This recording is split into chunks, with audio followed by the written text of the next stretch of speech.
My point in saying is that when we're purpose-driven, we're saying, Lord, you've given me this purpose. May I live that out? One commentator said this: the effect of such hopes should be to lead us to an earnest inquiry whether we are prepared to dwell in a holy world. And he was talking about heaven.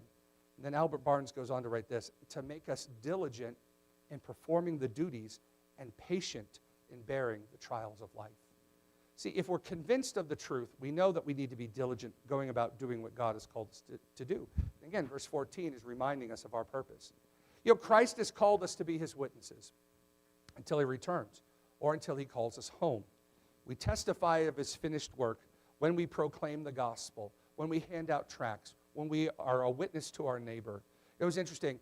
We had kind of an incident that happened probably about 4 or 5 years ago with our neighbor across the street. And we care about him, we love him, he and his wife, we talk to them occasionally, but not deep conversations.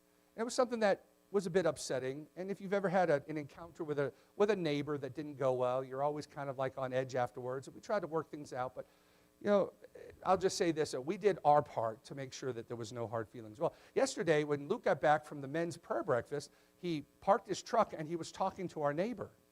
And so Andrea and Caleb are kind of peeking out our dining room window, and I was like, what are you guys